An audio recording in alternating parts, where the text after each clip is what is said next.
Jakiś czas temu już porozmawialiśmy sobie z Magdą na temat żyćka na merczu. Zapytałem ją, jak szuka nisz, jak później te nisze weryfikuje, czym szuka nisz przede wszystkim, później jak wzory zrobi. Magda nawet się podzieliła ze mną swoim pierwszym wzorem, który jej się sprzedał. Powiedziała, jak go znalazła, co zrobiła i dlaczego tak. I co ciekawe, nawet się zgodziła, żeby to wszystko nagrać i opublikować na YouTubie. No więc za chwilę zobaczycie cały zapis naszej rozmowy.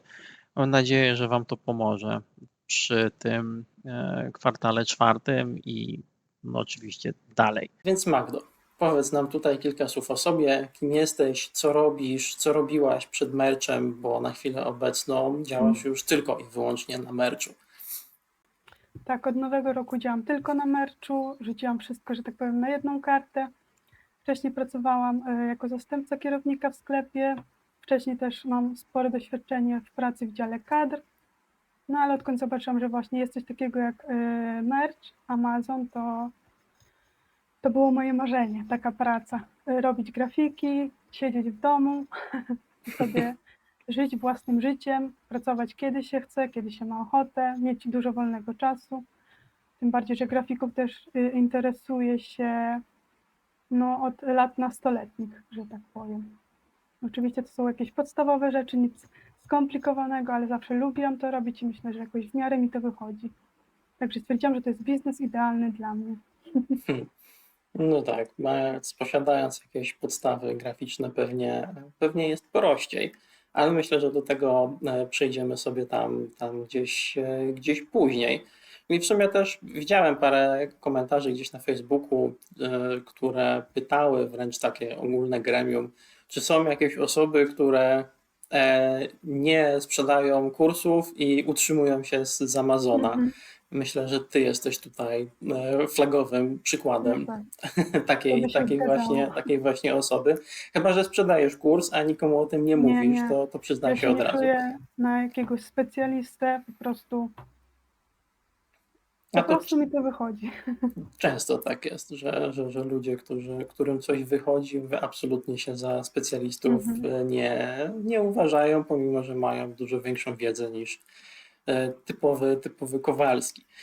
A powiedz mi, czy to jest tylko i wyłącznie Amazon, czy też działasz sobie na innych platformach? Czy to Redbubble, czy TeePublic, czy... Na Redbubble to czasami tam od niedzieli, jak mi się nudzi, to coś wrzucę, ale to naprawdę rzadko.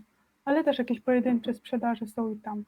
No i też na KDP, ale to już dosłownie jakiś zeszyt raz na jakiś czas. Teraz tam wrzuciłam też parę na Halloween, ale to też nie skupiam się na tym, tylko koszulki. Czyli to jest tylko i wyłącznie dodatek do Tak, Amazona. tak dla odmiany, jak już mam taki przesyp, to mówię, wrzucę sobie może na Redbubble coś. A czym się różni wrzucanie na Redbubble od wrzucania na Niczym. Amazon? Wrzucam to, co mam na Amazonie, tylko że zamiast opisu daję tagi. No, jest to zawsze No jakaś i tam jeszcze jest odmiana. tak więcej tych produktów i takiego grzebania, a ja tak lubię szybko mieć to z głowy. Dlatego ja odszedłem praktycznie w ogóle od Redbubble'a, bo ten edytor nowych produktów do szewskiej pasji mnie zawsze doprowadza. Dlatego też dużo bardziej wolę pracować na TeePublic, bo tam ten uploader jest dużo przyjaźniejszy i dużo fajniej to wszystko wygląda. A jak tylko pomyślę o tym, że będę musiał poustawiać grafikę na milionie różnych produktów, gdzie jeszcze wypadałoby zrobić 3 różne wersje tego wzoru, bo z tego co pamiętam, jeden rozmiar idzie na koszulki, drugi idzie na kubki, tam gdzie grafika jest bardziej w tą stronę niż w tą, no to wypadałoby jednak robić minimum 2, a jeszcze na flagi i tapestry, nie wiem na co to się tłumaczy po polsku, flagi chyba, jest dużo większy ten obrazek niż na koszulki. No dobrze, to wiemy już, że Redbubble, TeePublic i KDP to są rzeczy, które są dodatkowo. Tak. Głównym Znaczy u mnie twoim... TeePublic nie akurat. W ogóle nie działasz na TeePublic? Nie, nawet nie próbowałam. Ja się skupiam właśnie na Amazonie. Nie ma obowiązku. na szczęście, że nikt nie przyjdzie inkwizycja merczowa No i cię nie zamknie za tą decyzję. Dobrze, no to jak już o tym Amazonie, to pochwal się wynikami sprzedażowymi. Jak ktoś cię kojarzy z Facebooka, to na pewno nie będzie zaskoczony, że te wyniki tak. są fantastyczne, ale tak, żeby mieć pełen obraz sytuacji na jednym wideo. Może słowem wyjaśnienia musiałem zrobić cięcie, bo jak ostatnia pierdoła nie zorientowałem się, że Magda pokazuje ekran. Także teraz jesteśmy na ekranie Magdy, która nam zaprezentuje po prostu swoje wyniki sprzedażowe. Także Magdo, scena jest twoja. Dobrze, także jak widać mam tier 4000, wrzucam głównie na rynek amerykański i brytyjski. Dzisiaj miałam fajny wynik na rynku amerykańskim, tak jak widać 23 sprzedaże, 1 zwrot, parę produktów się sprzedaje, głównie evergreeny i jakieś pojedyncze halloweenowe zaczynają się sprzedawać. Ogólnie na rynku amerykańskim, tak jak widać, mam 4000 sprzedanych produktów. Wrzucam też właśnie na rynek brytyjski, do którego mam sentyment, bo od tego się zaczęło. Tutaj się zaczęła sprzedawać moja pierwsza koszulka i dzięki temu wyszłam z tier 10 i nabrałam motywacji do działania. Także też jak widać na rynku brytyjskim pojedyncze produkty się sprzedają. Tutaj jest ciekawostka, że już się zaczyna sprzedawać mój bożonarodzeniowy zeszłoroczny bestseller, także jestem w dobrej myśli na ten kwartał i ogólnie mam 1400 sprzedaży na rynku brytyjskim. Także no, na pozostałe rynki to tylko jak mi automatycznie zaplauduje, to wtedy, bo tak samo jakoś skupiam się tylko na Ameryce i na Brytanii. Czyli na te dwa rynki wrzucasz samodzielnie, a pozostałe rynki pozostawiasz po prostu Amazonowi jako auto-upload. Tak. Nie wiem czemu, ale po prostu tak, nie wiem, chyba też mi szkoda czasu, bo ja sobie zazwyczaj sama tłumaczę, żebym miała pewność, sprawdzam te trademarki, żebym miała pewność, że wszystko jest ok, że mi tam nic nie dostanę, żadnego odrzucenia. No przy upload, masło maślane, bo ta godzina. Przy auto-uploadzie Amazon zdejmuje tutaj z nas odpowiedzialność za jakieś babolce przy trademarkach, także myślę, że to jest też dobry sposób na zaoszczędzenie czasu. I tak wygląda twoje drzewko sprzedaży całościowe od zarania dziejów amazonowych. Mój początek, jak widać, no raz na jakiś czas jakaś sprzedaż wpadła. Ruszyło się dopiero tutaj marzec, kwiecień i zaczęłam wtedy działać na 100%, bo tutaj miałam przerwę we wrzucaniu półroczną albo i dłuższą. No i zaczęłam działać, tak jak widać. Zeszły rok, no od połowy roku tak jakby mi ruszyło. Oczywiście grudzień najlepiej. No i ten rok, styczeń, luty słabszy, ale na szczęście udało się to jakoś rozruszać i tutaj już wyniki takie regularne, zadowalające. Na pewno nie jedna osoba dałaby się pokroić za takie wyniki. Dobrze, że noża nie mam gdzieś w okolicy, bo sam zacząłbym to robić. No także czekam teraz, muszę dorobić grafiki i mam nadzieję, że w tym roku uda się jeszcze przeskoczyć tier na 6000. Takie mam postanowienie i cel. Wspomniałaś, że w okolicach kwietnia 2023 roku zaskoczyło. Tak. Czy jesteś w stanie zidentyfikować, co tutaj było tym takim triggerem? Właśnie nagle coś zaczęło działać. Co zmieniłaś w swoim trybie pracy? No, na początku nam pykało po sztuce, po dwie. Nie wiem, czy można to uznać za losowe sprzedaże, czy nie. Może na potrzebę chwili i mojej tezy uznajmy, że tak. No ale w tym kwietniu, widząc po wynikach, właśnie coś się zmieniło, więc coś na pewno musiałaś zmienić w swoim trybie pracy. Właśnie o to chodzi, że tak, tutaj widać jest jedna sprzedaż na rynku brytyjskim. I to cały czas ta jedna koszulka praktycznie mi się tutaj pojedynczo sprzedawała i nagle ja tutaj przez te miesiące, tak naprawdę dopiero właśnie w kwietniu, jak zobaczyłam, że jest więcej tych sprzedaży, zaczęłam działać. Wcześniej nic nie zmieniałam. Także widać też 4 sprzedaże na rynku brytyjskim. To jest właśnie ta koszulka z pierwszego mojego miesiąca na Amazonie i tak naprawdę no nie wiem, co to zaskoczyło, bo komuś się bardziej spodobała, nie mam pojęcia.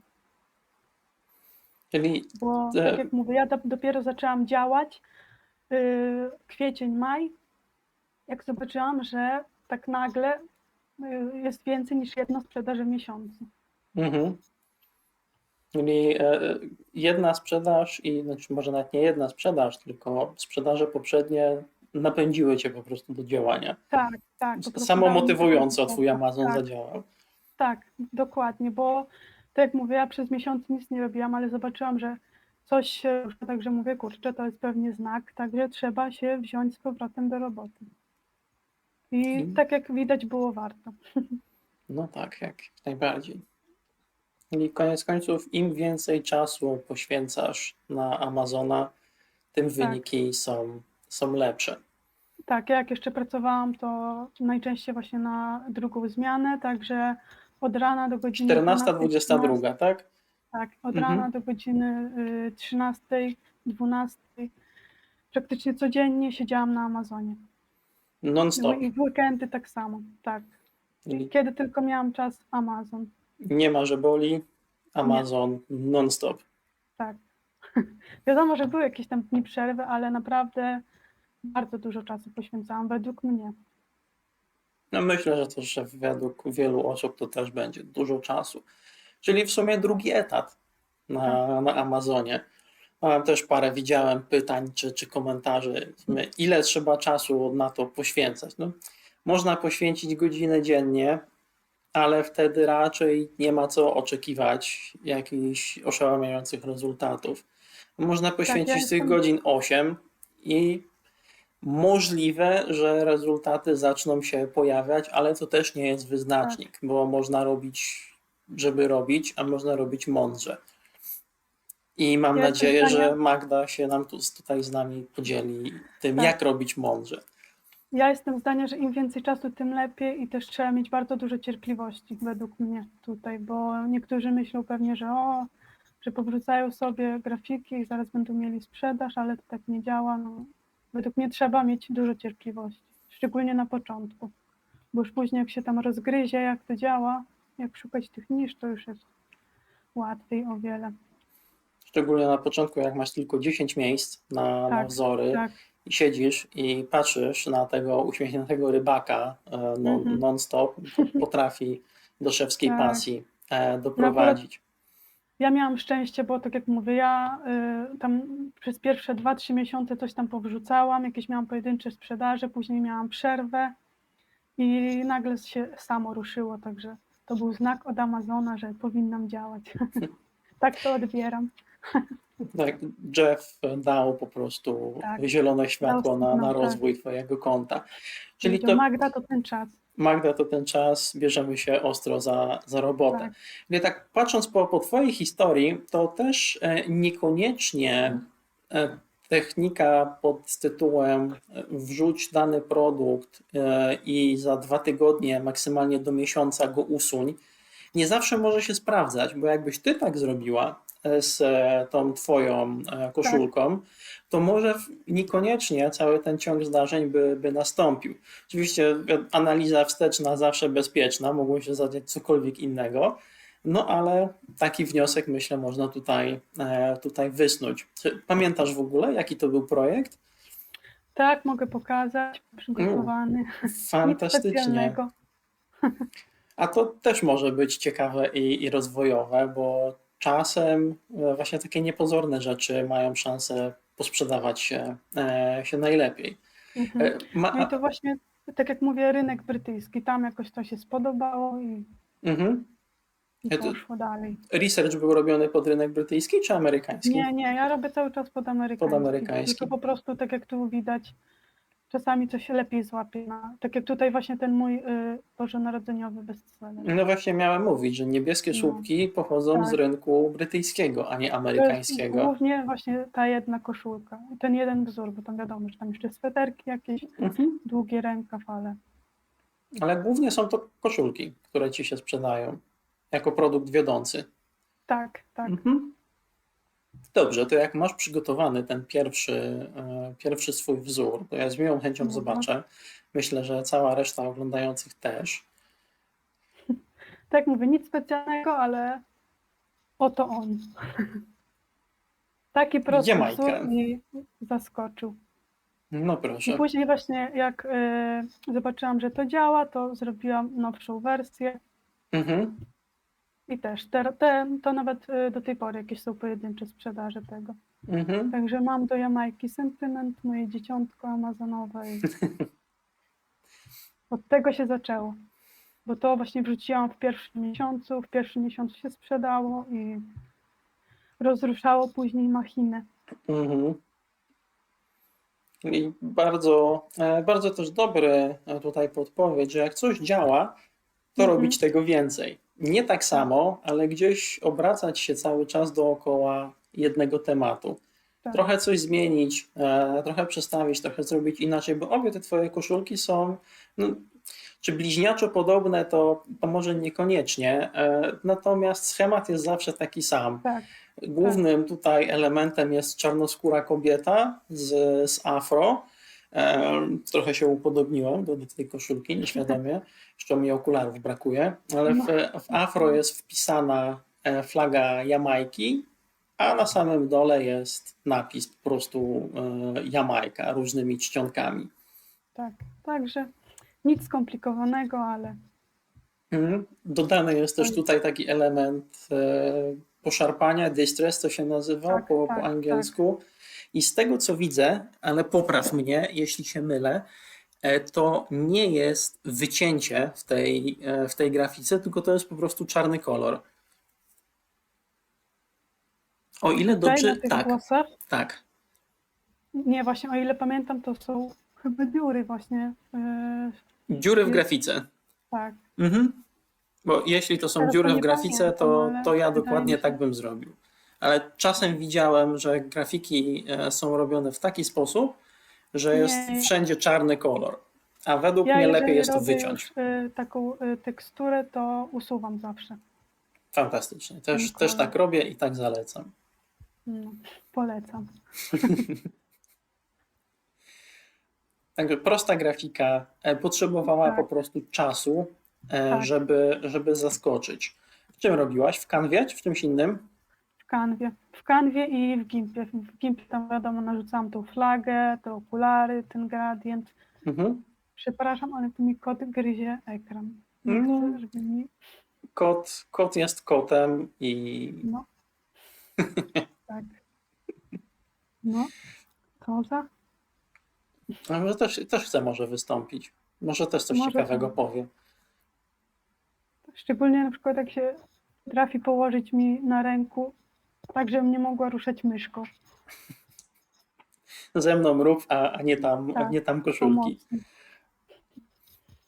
Pomocna kicia. Tak, że czasem, a wręcz zaryzykowałbym stwierdzenie, że im prostsza grafika, tym Tak. lepiej. Istotne jest to według mnie, żeby ona była dobrze widoczna, żeby każdy element tam miał swoje konkretne miejsce i żeby ten element był dobrze widoczny na liście wyników wyszukiwania. Bo Tak, jak to jest po prostu, musi dobrze wyglądać. Napis musi być czytelny i jeśli jest... Nie wiem, no według mnie musi się jakoś, nie wiem, tak rzucić w oczy. Tak, jak skupi na sobie uwagę odbiorcy, a tego czasu gdzieś czytałem badania, że decyzja, czy coś kupić, czy nie, zapada w przeciągu 3 sekund. Także koszulki, a czy jakikolwiek inny produkt ma ledwo 3 sekundy na zwrócenie na siebie uwagi, do takiego stopnia, by zdecydować o sprzedaży bądź nie. No i ta koszulka, z tego co widzimy, spełniła to kryterium. Ta jej kolejna wersja, którą też nam tutaj pokazywałaś przed chwilą, Bo z tego co rozumiem, ta też się sprzedała. Tak, ta do tej pory jakieś ma pojedyncze sprzedaże. No i fantastycznie. Super. Myślę, że to też odpowie na pytania, jaki typ grafiki robić na merchu. Proste, wyraźne, nie przesadzone, do konkretnej grupy odbiorców przede wszystkim, tutaj Tak. się odwołujący. No bo kto jest tutaj grupą odbiorców, myślę, że możemy jasno określić. Są to Dokładnie. kobiety, bo nie wydaje mi się, żeby facet nosił kobitkę z afro na koszulce, ale mogę się mylić, bo No męskie ludzie są wzory różni. się sprzedają chyba częściej. W E, sensie męskie koszulki, ale to wiadomo, że kobieta Mhm. też może sobie kupić Dokładnie. męski wzór. Ja obstawiam, że krój koszulki męskiej jest po Krój. prostu bardziej uniwersalny niż tej Tak. żeńskiej. Może jest to preferencja po prostu kobiet w Stanach. Że jest to koszulka skierowana dla kobiet, które pochodzą z Jamajki albo mają jamajskie korzenie i mieszkają w Stanach albo w Wielkiej Dokładnie. Brytanii I lubią fryzury typu afro. i lubią fryzury typu afro. Także widzicie, bardzo konkretny odbiorca jest tutaj określony. To też jest istotne. Jak będziecie robić koszulki absolutnie dla każdego, to koniec końców nikt tego nie kupi. Lepiej się skupić tutaj na jednej konkretnej grupie docelowej. Im ona większa, tym jest lepiej. Dokładnie. Super. Także może zostawmy te twoje koszulki na chwilę w spokoju. O, wibrysy widzę na kamerze przez chwilę. Także Kitku cały czas jest obecne. Tak, cały czas tutaj obserwuję. Super. To może teraz pytanie ci zadam odnośnie tego, jak się w ogóle dostałaś na Amazona. Bo ja tutaj chciałbym zaznaczyć, że jest to losowe, a przynajmniej wszystko na to wskazuje i to, że ktoś coś napisze w podaniu, to wcale nie oznacza, że druga osoba jak napisze dokładnie to samo, to też się dostanie. Natomiast wiem, że jest duża ciekawość tego tematu w narodzie, więc żal by było tutaj Magdy nie dopytać, co ona napisała w podaniu. Także Magdo, pytanie tutaj kieruję do ciebie. Co w tym podaniu napisałaś? Ja napisałam, że od zawsze się interesowałam grafiką, że właśnie tworzyłam jakiś tam fan klub kiedyś, jakieś te blogi, robiłam tam grafiki, zrobiłam jakieś proste portfolio, że tak powiem, na dysku Google i przesłałam link. I tyle. Super. Nie wiem, czy w ogóle to było jakoś analizowane, bo z tego, co mi się wydaje, to jest bardziej losowe. No nie wiem, czy to ktoś w ogóle weryfikuje, czy nie, no ale akurat ja napisałam, że się interesowałam grafiką, że robiłam jakieś rzeczy z tym związane i że chcę robić koszulki i przysłałam link do jakiegoś tam portfolio, tam chyba było z 10 grafik takich zrobionych po prostu na szybko. Dobrze, Magdo, to wiemy, co napisałaś w swoim podaniu o przyjęcie do Amazona. Za pierwszym razem cię przyjęli, czy Tak, musiałaś jakoś po powalczyć? 2 tygodniach już dostałam akceptację, także to też już stwierdziłam, że jest pierwszy znak, że to może być dla mnie. Później jak niecałe miesiąc się sprzedała koszulka, którą wrzuciłam, to też stwierdziłam, że fajnie, że to też jest znak, no ale później z racji tego, że zaczęłam właśnie tą pracę, bo akurat wtedy zmieniałam i to jakoś tego czasu nie było i ten Amazon odszedł na bok, no ale właśnie tak jak mówię, później wróciłam. Mhm. To już trochę się łączy z moim kolejnym pytaniem. Co właśnie na początku jakieś trudności sprawiało w tym Amazonie? Na pewno czas, który trzeba było poświęcić na to, ale może jest coś więcej takiego nieoczywistego. Nie, no, dla mnie to największym problemem było znalezienie odpowiedniej niszy, żeby to jakoś tam zadziałało, ale ja, jeżeli nie miałam sprzedaży, to po prostu w kółko mówiłam, że no, jakiś musi być sposób, skoro jest tyle osób, co ma sprzedaży, no to że muszę jakoś do tego dojść. No i próbowałam. Tak jak mówię, u mnie to dużo czasu było poświęconego na to, żeby znaleźć tą niszę jakoś, żeby działać.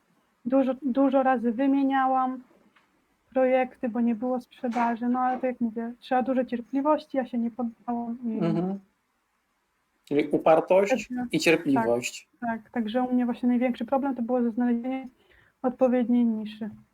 Tam jeszcze te trendujące to jeszcze jakoś tam wpadały, ale gorzej było z taką, z evergreenem.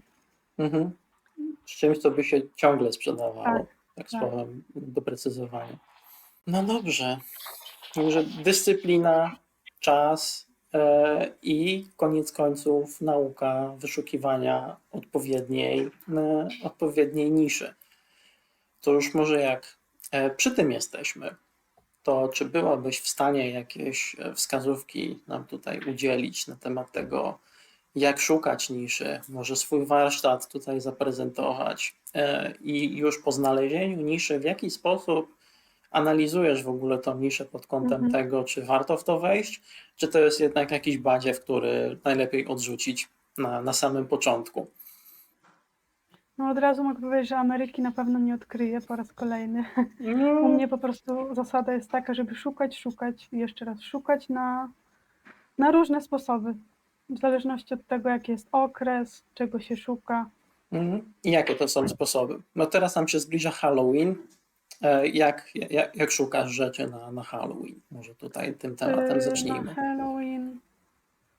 Albo czy robisz typowo na Halloween, w sensie tak wielka dynia na środku i coś z Halloween, czy bardziej starasz się łączyć jakieś różne tematy tak, żeby to miało też szansę się sprzedać po Halloween? Jak to u Ciebie wygląda? Akurat jeśli chodzi o Halloween, to skupiam się, znaczy są jakieś tam pojedyncze nisze, które mogą mieć sprzedaż i w ciągu roku, ale tak, raczej się skupiam sezonowo. Sezonowo. Czyli pik sprzedażowy na kwartał 4 jest zaplanowany u Ciebie rok rocznie. Z poświęceniem sprzedaży w przeciągu całego roku. Także ja na przykład zawsze, jeżeli zbliża się jakieś tam wydarzenie, to ja sobie 2 miesiące wcześniej szukam, wrzucam i czekam, co się sprzeda, co się nie sprzeda. W międzyczasie sobie wrzucam jakieś tam evergreeny. Ale też właśnie zdarzają się, mam bardzo dobrą koszulkę, w kwietniu wrzucałam na kwietniowe wydarzenie i cały czas codziennie po parę sztuk się sprzeda. No, co to za wydarzenie było? Nie mówimy? Nie Nie wiem, musi. co mogę powiedzieć, bo to takie trochę. Wolę chyba nie. No dobra. Znaczy, na osobności chętnie powiem, ale Na forum publicznym nie. tak. No dobrze, nie ma obowiązku, także możemy to po prostu, to się wytnie, jak to się mówi. Czyli sezonowość, nie starasz się za bardzo tam dokoptowywać tematów halloweenowych do swoich już istniejących koszulek, chyba że się nasuwa samo przez się, ale nie skupiasz się na tym zanadto. Tak, Nie, można ja to też tak podsumować? Ja też mam dużo grafik do wrzucenia i chcę właśnie zapełnić te sloty i skupiam się na tym, żeby po prostu już jak wrzucam to coś nowego, żeby po prostu było też na przyszłość. Już nie wracę do tych starych, jakoś tam bardziej chcę to tak, żeby poszło szybciej. Już nie kombinuję. I robisz więcej tego, co już zadziałało. Ja właśnie robię nowe rzeczy, i nie wiem, czy to zadziała, czy nie. Nie wracam do tego, co do starych niż nie wracam. Tylko po prostu robię nowe. Jak wskakujesz w jakąś niszę, ile byś polecała produktów, albo ile ty produktów robisz i ile byś ogólnie zalecała?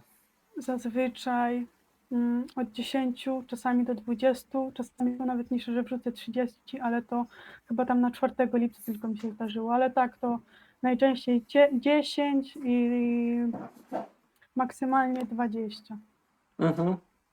To też oczywiście jest rada dla osób, które mają taką możliwość, nie? Natomiast ale myślę, że tak 5 to jest tak w sam raz.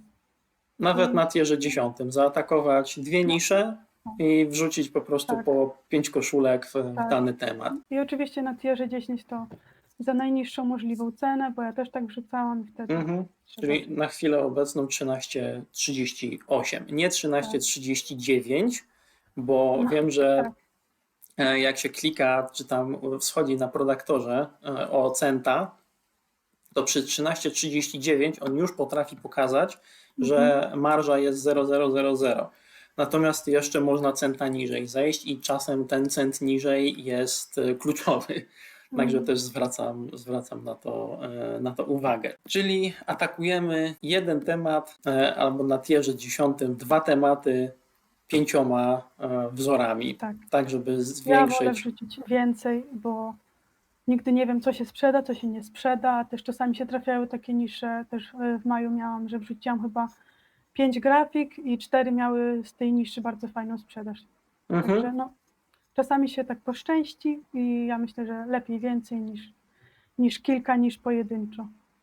I poza tym to zawsze można wymieniać. Jasne. A po jakim czasie byś radziła wymieniać? Rety, ciężko mi powiedzieć, bo ja mówię od razu, że To zależy. automatycznie mi się przeskoczyło na wyższe tiery, ale ja nawet potrafiłam tak po tygodniu wymieniać, bo ja mówię o zeszłym roku, gdzie się skupiałam na tym kwartale czwartym i tydzień, 2 tygodnie trzymałam niszę i wymieniałam, jeżeli nie było ruchu. Bo też akurat miałam taką sytuację, że miałam wszystkie sloty zapełnione i musiałam sobie jakoś usuwać te niesprzedające i wrzucać, żeby mieć miejsce, żeby wrzucić nowe. Czyli mniej więcej się tutaj zgadzamy, że tak 2 tygodnie, myślę, maksymalnie do miesiąca, jeśli się wierzy w jakiś projekt mocno. Natomiast, tak jak wiemy, nie zawsze jest to kluczowe. Tak, bo mi samo, ta Jamajka sama mi się ruszyła, ja zostawiłam to kompletnie, no. Także ciężko mi w tym temacie jakoś... Czasem warto zostawić dłużej po prostu. Czasem wzór potrzebuje się wyleżeć. Dokładnie tak się udało. Dokładnie tak. Dobrze, to jak byliśmy przy tym tierze 10, to myślę, że teraz jest odpowiedni moment, żebyś nam tutaj rąbka tajemnicy uchyliła ze swojego warsztatu. Myślę, że to będzie tutaj kluczowym momentem, bo mamy mało miejsc na wzory i tym istotniejsze jest, żeby wypełnić te wzory jakościowymi, te miejsca jakościowymi wzorami, a nie tak na chybił trafił. Szczególnie jak wiemy, że powinniśmy według Twoich wskazówek wskoczyć w 2 nisze z 5 różnymi wzorami. Także warto by było wybrać... Można też więcej niż powiedzmy po 2-3 wzory, no. To jak kto woli. Jak kto woli, ale więcej niż jeden wzór w niszę, na pewno. Ale właśnie dla mnie najlepiej tak więcej powrzucać.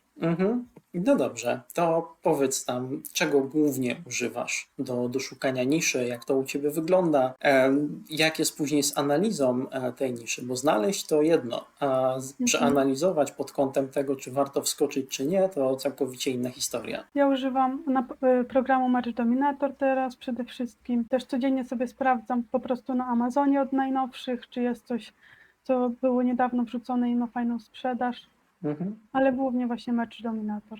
Głównie Dominator. Czy szukając po Amazonie korzystasz z jakiejś zewnętrznej strony, czy po prostu wchodzisz na Amazon, wpisujesz koszulka i dajesz od najnowszych? Nie, ja biorę tam przez Informera wyszukiwanie od najnowszych, albo też czasami, bo na przykład tak znalazłam mój bożonarodzeniowy bestseller, wpisałam tam Christmas i wzięłam od najnowszych i się znalazł od razu praktycznie. Na tej stronie Informera? No na Amazonie tak, od najnowszych. Zobaczyłam, że jest nowo dodany, ma jakąś tam sprzedaż, konkurencja była mała i weszłam.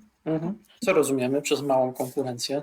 No akurat wtedy na tamten sposób jak szukałam niż to było naprawdę mało jakieś było tych produktów, chyba nawet mniej niż 100. O, no to faktycznie. Ale wtedy też jeszcze nie brałam sobie sortowania rzeczy, czy tam odzież, tylko te novelty.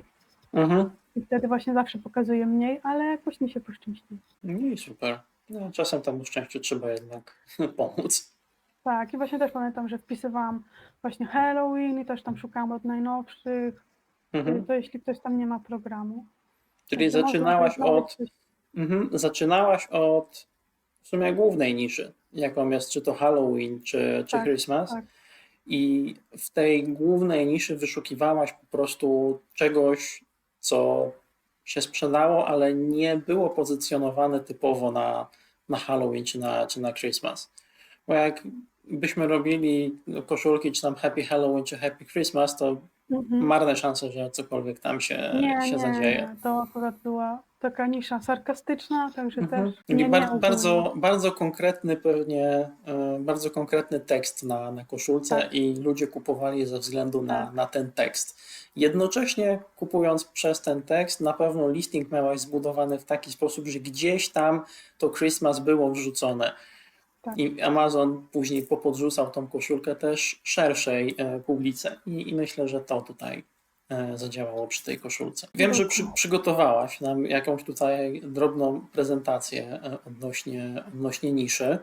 Myślisz, że to jest ten moment, żeby do tego No, przejść? mogę pokazać tam szybciutko, jak szukam. Dobra, Na to zwracam przejdziemy do Twojego ekranu i nam zaprezentujesz swój warsztat. Jesteśmy na ekranie Magdy. Magda wyszukuje, jak mi przed chwilą powiedziała, za pomocą tej opcji Merge Archive. Że Magdo, pokaż co dla nas przygotowałaś i jak to u Ciebie wygląda. Tak, tutaj sobie zawsze wybieram rok wstecz i tak jak teraz mamy wrzesień, no to ja już jakoś biorę sobie początek listopada, biorę sobie tutaj dokładniejsze filtry, BSR-y od powiedzmy, nie wiem, 50 000, 40. 140 000, tak? Tak, Dobrze chwilę, widzę. nie, od 40 sobie biorę, powiedzmy do 100 i szukam. Czyli bardzo wąski zakres BSR-ów sobie bierzesz. Tak, tym wyższego nie biorę, bo wiadomo, że jest większa konkurencja. No i po prostu sobie szukam. Wyższego w Szukam sensie niższego, bliżej jedynki. Tak, tak. Tak, no bo to może być mylące. No i co? No i szukam, co mi wpadnie w oko. Także teraz tylko tak przykładowo właśnie mój sposób wyszukiwania, bo już mam nisze przygotowane jakieś wcześniej. Tutaj tylko przeglądam, jeszcze raz przeglądam. Szukam, czy coś mnie zainteresuje. Też staram się sprawdzać, żeby tutaj nie były jakoś zbyt dawno wrzucone te projekty. Bo to też wiadomo, że im starszy, tym większa konkurencja. I lepsza pozycja wypracowana przez lata. To też prawda. Jak długo projekt musi być na Amazonie, żebyś go odrzuciła z miejsca? Tak jak tutaj mamy. No oczywiście myszka Miki nie jest czymś, co powinniśmy wrzucić, natomiast jest on wrzucony w 2018 roku. Czy to już byłby projekt, który byś odrzuciła? Tak, ja tak jakoś staram się 2021. Czyli 3 lata do tyłu max. Tak. No także, tak jak mówię, u mnie to polega na szukaniu. Szukam, czy coś mi wpadnie w oko, coś mnie zainteresuje. I za chwilę, nie wiem, jakieś weźmiemy przykładowe. No, na przykład mogę pokazać to. Wchodzę sobie Jamajka. na Amazona, Jamajka. Tutaj sobie po prostu chamsko kopiuję. Tytuł. Toczka w toczkę, tytuł do wyszukiwarki amazonowej. Wpisuję tutaj shirt i patrzę, ile jest wyników, ile mi pokaże. No, obstawiam na taką konkretną frazę. A nawet więcej niż się spodziewałem. Myślałem, że zostanie to 272 wyniki, a tu zaczytał trochę więcej. No ale to wciąż nie jest dużo. Tak, tutaj trochę internet mi... To nie internet, to Predaktor. U mnie też tak jest. Zanim to się zaczyta, to jest dramat. No ale właśnie myślałam, że będzie tutaj więcej wyników. To jest jeszcze takie właśnie do zaakceptowania wynik 762 produkty. I teraz tak, poczekam, aż mi się tu wszystko załaduje. Sprawdzam sobie, tutaj sobie też, no ale tu muszę poczekać, bo sobie ustawiam ranking od najwyższego. Czyli patrzysz po bestsellerach. To też warte zanotowania, żeby nie musieć skakać. Tak, staram się, żeby na pierwszej stronie było jak najwięcej sprzedanych produktów, tak. 50% to minimum.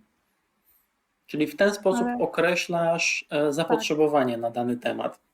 Im więcej, wiadomo, im większy procent sprzedaży na pierwszej stronie, tym mi się wydaje, że to jest tym lepiej.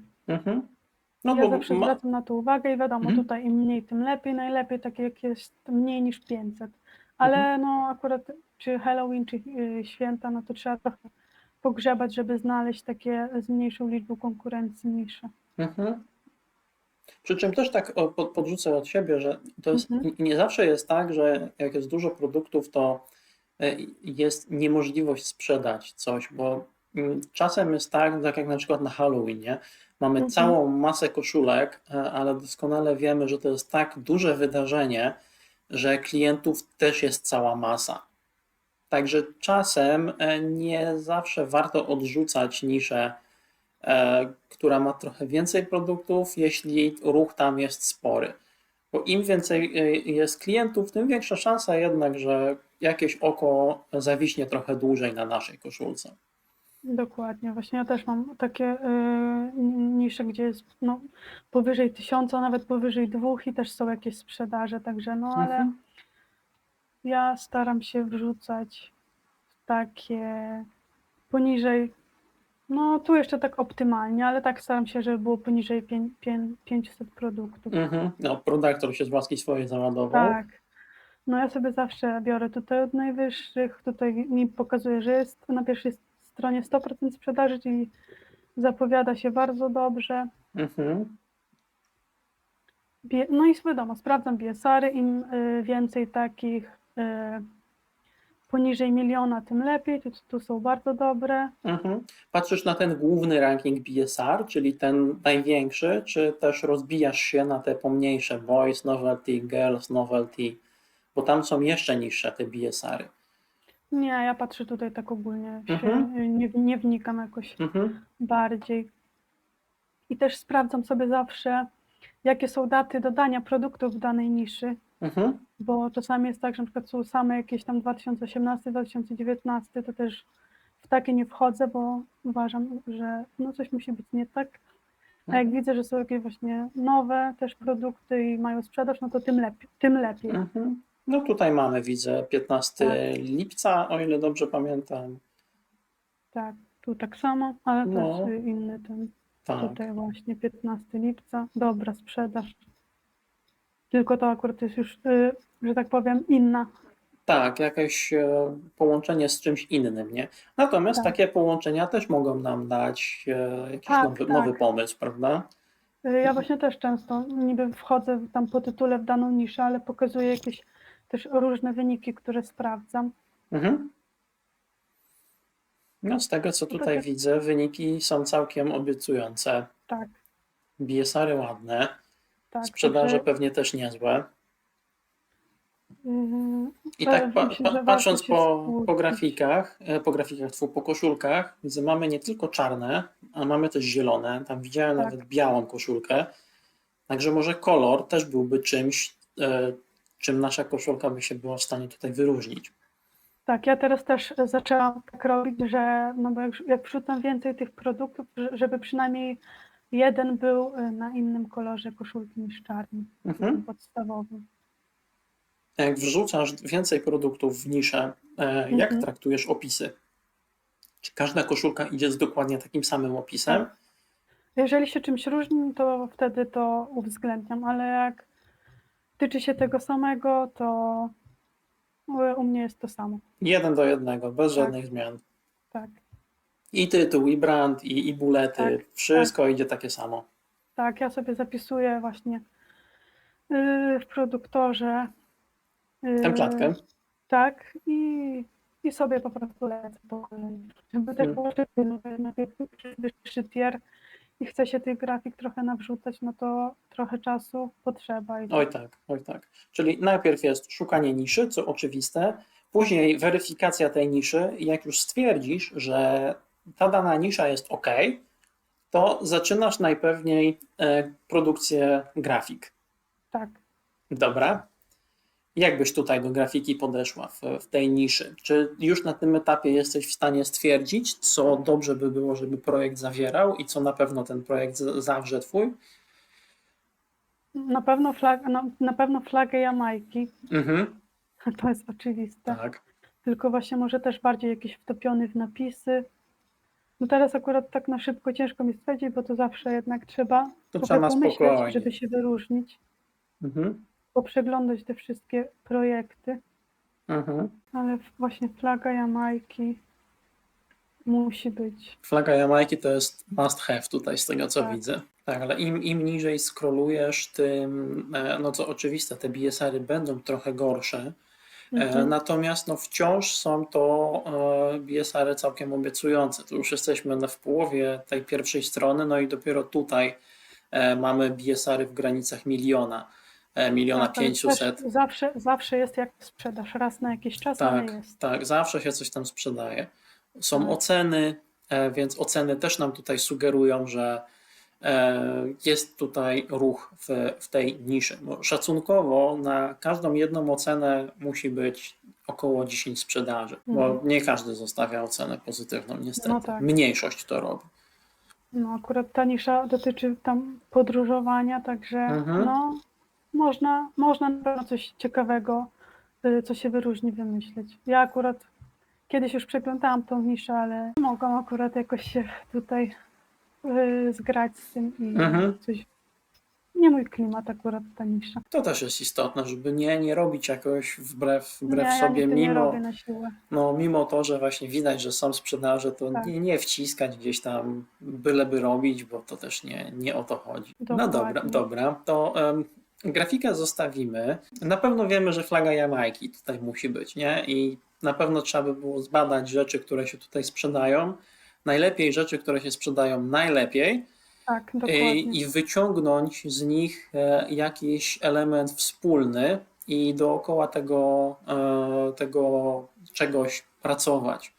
Może też gdzieś pogrzebać w innych niszach, które się kręcą dookoła Jamajki i tam popatrzeć. Może w tamtych koszulkach będzie coś, czego tutaj nie ma, a co warto by było tutaj dodać. Tylko to też nie może być coś z czapy, typu, nie wiem, kawałek pizzy. No nie, ale też na przykład jeśli ktoś korzysta ze sztucznej inteligencji, to też może się zapytać o podpowiedź. Tak, myślę. tak. I nawet czasem ta podpowiedź może być sensowna. Tak.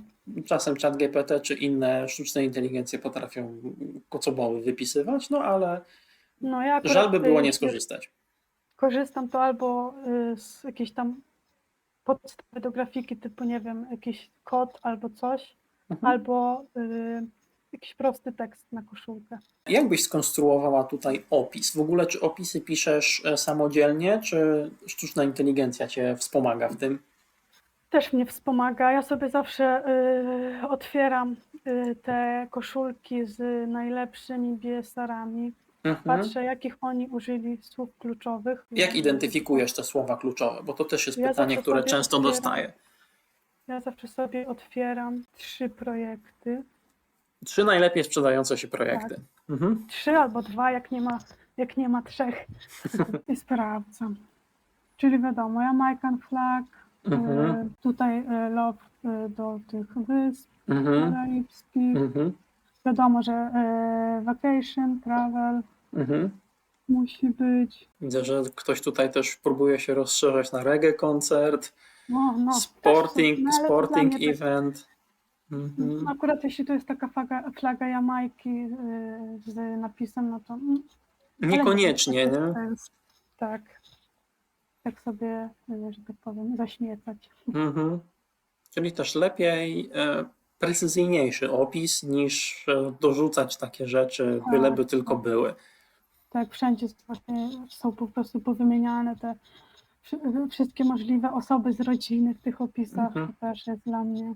Czyli unikasz czegoś takiego w swoich opisach. Ja najczęściej właśnie, jeżeli dla mężczyzn, to dla mężczyzn, jeżeli dla chłopców, to dla chłopców, jeżeli jakiś maczujący rodzinny projekt, to też to uwzględniam, a nie tak, że wymieniam wszystkie możliwe osoby z rodziny. Czyli to jest cały czas to, o czym na początku mówiłaś. Precyzyjny opis, ale żeby mieć precyzyjny opis, to trzeba na początku jasno określić grupę docelową, dla której tą koszulkę się robi. No i tak jak mówię, wchodzę w te najlepiej sprzedające się produkty, patrzę opisy, patrzę te słowa kluczowe. Tutaj właśnie też Jamaican Roots. No, szukam i tworzę z tego swój własny opis po prostu. wrzucasz później te słowa kluczowe w AI Dominatora, bo wiem, że on ma taką funkcjonalność. Ja z niej osobiście nie korzystam, ale wiem, że... Nie. Ja po prostu używam tych słów kluczowych, jakieś tam Mhm. w różnych formach, w różnych zdaniach i tyle. Oby te słowa kluczowe były. Mhm. Pokażesz nam przykład takiego twojego opisu jednego? O, czekaj, muszę coś znaleźć teraz. No. U mnie są opisy proste. Funny Black Cat with Santa Hat and szalikiem i że styl Ugly Christmas, Man, Woman, Kids and Toddler. Idealny prezent pomysł na prezent dla miłośników kotów i też właśnie często używam tej frazy, że celebrate Christmas albo celebrate spooky season, Halloween with his family. Mhm. Także moje opisy są proste. Proste opisy, nie ma jakiejś dużej ilości Tak. ozdobników. Tak, od razu mówię, że też mój angielski nie jest najlepszy, że ja korzystam z pomocy tłumacza, ale myślę, że jakoś nie ma tragedii. To, co najważniejsze według mnie jest tutaj zamieszczone, bo mi chodzi głównie o słowa kluczowe. O, W widzę, że jakichś tych prostych zdaniach. Kitku przyszło na kontrolę koszulki z kotem. Tak. Bardzo słusznie. Ja z tego, co się dowiadywałem, z tego, co czytałem i oglądałem na YouTubie, na takim jednym kanale, tam gość ma bardzo prostą zasadę. Grafika jest dla ludzi, tekst jest dla robotów. Tylko on akurat pracuje nie na merchu, tylko na FBA bodajże, gdzieś, gdzie można wrzucać inne rzeczy niż tylko koszulki. No i on właśnie ma taką logikę. I tu widzę, jest zastosowana podobna. Ja nie mam osobiście przekonania, czy ktokolwiek czyta te opisy, czy ludzie kupują oczami. I jeśli miałbym strzelać, to drugie. Grafika się spodoba, to wtedy kupują, a nie wchodzą w tą sekcję about this item. Myślę, że właśnie opisów to tam nikt nie czyta. Bardziej myślę, że to chodzi o jakieś tam może pozycjonowanie tego. Tak, kwestie optymalizacji pod kątem wyszukiwania. Tak.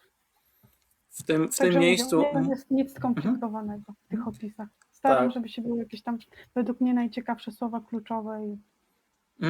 No bo tutaj jasno opisałaś po prostu, co na tym wzorze jest. Mamy funny black cat with Santa hat and scarf, ugly Christmas design for men, women, kids and toddler. Perfect Christmas present idea for cat lovers. Tutaj widzę, nie użyłaś gift, a present. Nie, ja nigdy nie używam gift. Zamiast gift jest present i do tego się Amazon nie czepia. No i dalej mamy celebrate Christmas with this funny sarcastic Christmas black cat design. Family matching pyjamas i tak dalej, i tak dalej. Tak. Widzę, że nie używasz nigdzie shirt, t-shirt, ani tego typu historii. Czasami używam. Jak mam jakiś tam dłuższy opis, to mówię, weszłam w jakieś tam przykładowe, bo też nie pamiętam, gdzie jakie mam pewnie. te opisy, ale czasami używam. Że na przykład, no nie wiem, perfect shit for Halloween party, no ale używam tych słów. Czyli to nie jest tak, staram, żeby te opisy trochę były, no to też w zależności od niszy, ale najczęściej to staram się, żeby były no trochę tych zdań, tam parę zdań, żeby było. Czyli nie przesadzać, ale też jednak coś tam wrzucić, żeby wykorzystać to miejsce. Przy czym opis prosty, zwięzły, bez jakichś zbędnych ozdobników. Tutaj to jest winek z tego, co widzę, także pewnie jest za trochę wyższą cenę wystawiony niż za minimalną. A właśnie, jak wrzucasz więcej produktów niż tylko t-shirt, a zapewne tak robisz, to jaka jest twoja taktyka cenowa? Może zacznijmy od t-shirtu. Wypuszczasz nowy produkt, t-shirt jaką ma cenę początkową? Zależy od niszy, jakie ceny są w danej niszy. Jak widzę, że na przykład właśnie te z najlepszymi BSR-ami mają niskie ceny, to ja też ustawiam albo 13,99, albo 14,99. Jeżeli te ceny są wyższe, to zazwyczaj 15,99 i później jak są jakieś sprzedaże, to sobie podnoszę. Ale też na przykład mało mam koszulek za 18,99, bo jakoś... W sensie masz koszulki za mniej niż 18,99? Tak. Okej. Czyli starasz się tej granicy nie przekraczać, rozumiem, tak? No nie, ja nawet mam mało za 18,99. Najwięcej mam za 16,99 i mi to pasuje. Czyli to w sumie ciekawe, że masz tak dobre wyniki też pod kątem finansowym i nie sprzedając koszulek z niemożliwie jak dużą marżą. No właśnie,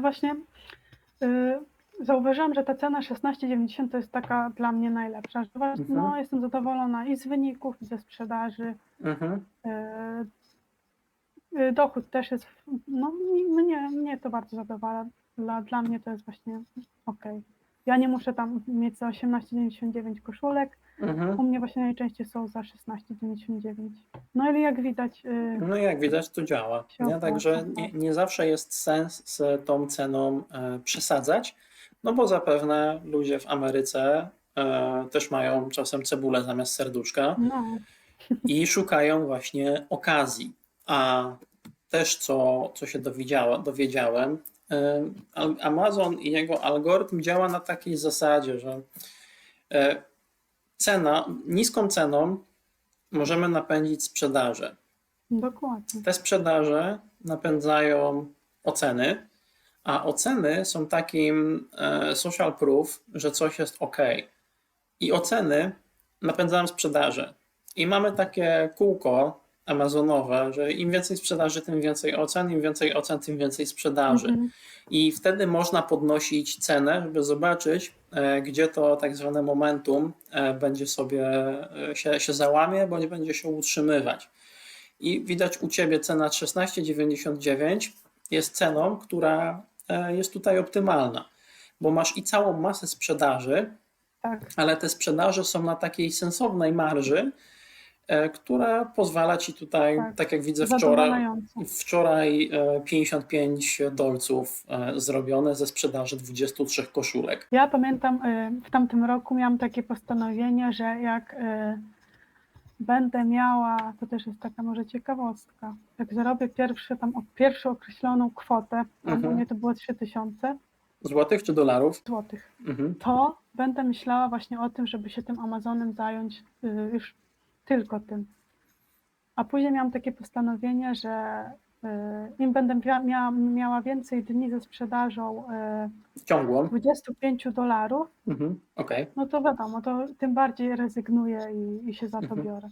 Czyli nie rzuciłaś się od razu na głęboką wodę, hurra, rzućmy wszystko i idźmy na Amazona, tylko Ja jednak myślę, poustalałaś... przerwę Ci, że trochę się rzuciłam, bo jednak ja te dobre wyniki miałam przez zaledwie tam od sierpnia, jakieś tam 200 ileś sprzedaży, a tak naprawdę to te 3 ostatnie miesiące zadecydowały o tym, że się za tego Amazona biorę. I to, tak jak widać, to jest zaledwie pół roku jakichś tam sprzedaży lepszych i gorszych, no ale stwierdziłam, że chcę to robić i No ryzykuję. tak, ale do czego zmierzałem, to że nie obudziłaś się pewnego pięknego dnia i nie stwierdziłaś, że składam wypowiedzenie. Tylko poustalałaś sobie konkretne, że tak powiem, kamienie milowe, jak to w korporacjach się ładnie nazywa, które musisz osiągnąć, żeby zrobić coś tam. I to były kamienie milowe, które były dostosowane do Twojej konkretnej sytuacji. Dokładnie. I dopiero po ich spełnieniu stwierdziłaś, że co może pójść nie tak. Wiadomo, że się bałam, no bo jednak... Oczywiście, że tak, bo to jest ogromne wyjście ze strefy komfortu, nie? Rzucenie etatu, bo na etacie zapewne byłaś, tak?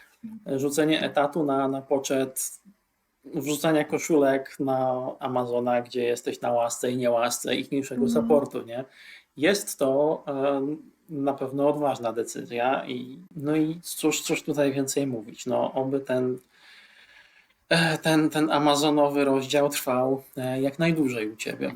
No dokładnie, już jakoś pilnuję się, nie wchodzę w jakieś tam nisze podejrzane, bo jeżeli bym straciła konto, to ja nie wiem. Wiadomo, że na początku to były te odrzucenia, ale już z czasem zmądrzałam. No to też właśnie, tak jak mówisz, z czasem człowiek nabiera ogłady amazonowej, prawda, i wie czego unikać, a w co można bez większych problemów tutaj sobie wskoczyć. No ale dobrze, Magdo. Przeszliśmy przez absolutnie wszystkie punkty, które chciałem, żebyśmy przeszli, a nawet więcej.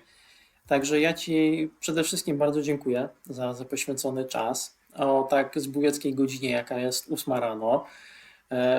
dużo wysiłku, pewno to kosztowało. Szczególnie, że mogłabyś poświęcić ten czas na robienie koszulek, ale Akurat jednak to nie ucieknie. Już mogę powiedzieć, że już w tym miesiącu mam wrzuconych 180 grafik. nowych wzorów, Tak. a mamy który? 11. Także 11 września dzisiaj dzisiaj. chcę dobić do 200 i tak będę sobie działać. Że etat pełną, Tak, także pełną ja bardzo gębą. dużo czasu na to poświęcam. Staram się ile mogę i wrzucam ile mogę. Mhm. Czyli tak, Jestem pewna, że nic się samo nie wydarzy i trzeba działać. Trzeba dużo czasu i cierpliwości, żeby się udało. i myślę, że to jest bardzo dobra klamra kończąca tą całą naszą rozmowę. Nie zniechęcać się, nie będzie od razu dobrze. Pierwsze grafiki całkiem prawdopodobne, że w ogóle się nie sprzedadzą. Nie zawsze jest tak jak u Magdy, że jeden z pierwszych projektów zaskakuje. U mnie to był projekt numer 11 dopiero, który się zaczął sprzedawać. Jak się zaczął sprzedawać, tak przez tydzień zrobił ponad 10 sprzedaży. No i tyle. O, widzę, że kot stwierdza, że będzie też uczestniczył w rozmowie. No cóż. Chcę coś powiedzieć. Tak, także idźmy. O. To jest No tak. znak, że kot wymaga atencji. Także jeszcze raz, Magdo, bardzo Ci dziękuję. Kotu też dziękujemy, bo był tutaj niezbędnym elementem humorystycznym tej naszej rozmowy. No i myślę, że jak ktoś będzie miał do Ciebie jakieś pytania, to możemy tam w komentarzach dorzucić. Tak, śmiało, można było na Facebooku, powiem.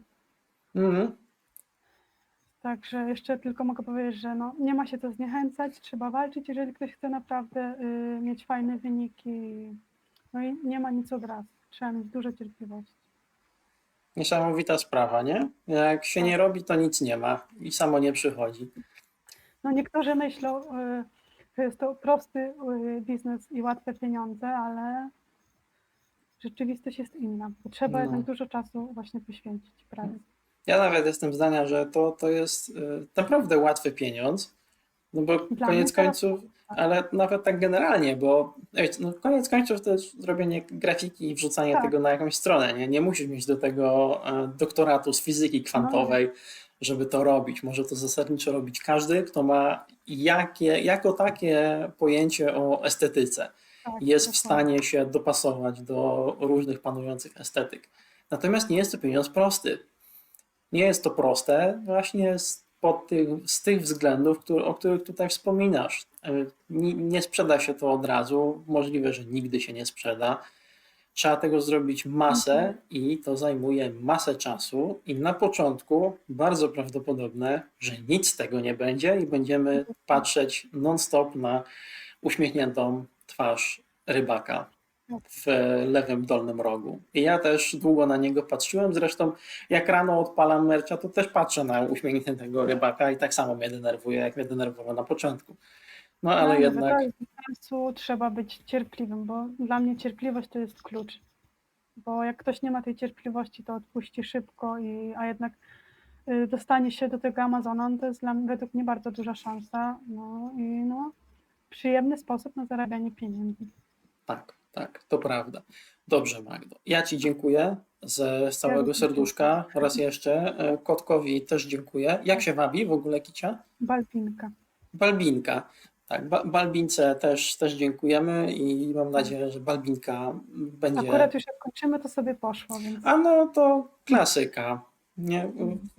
Siostra mojej żony ma kota, Pączek się wabi i Pączek spał na lekcjach, kiedy były zdalne, w szufladzie. Całe lekcje przysypiał. Uczestniczył w nauczaniu Bobla. Dobrze, raz jeszcze. Dzięki serdeczne i do usłyszenia, do zobaczenia w komentarzach zapewne. Dziękuję. Jeżeli ktoś będzie miał jakieś pytania, to bez problemu odpowiem. Także dziękuję za zaproszenie, za rozmowę. Przyjemność po mojej stronie, Magdo. Trzymaj się, ugłaskaj Balbinkę tutaj od nas wszystkich. Wszystkim powodzenia. Pamiętajcie, żeby się nie poddawać. Tak jest, to jest tutaj kluczowe. Dobra. Dokładnie. Trzymajcie się. Na razie.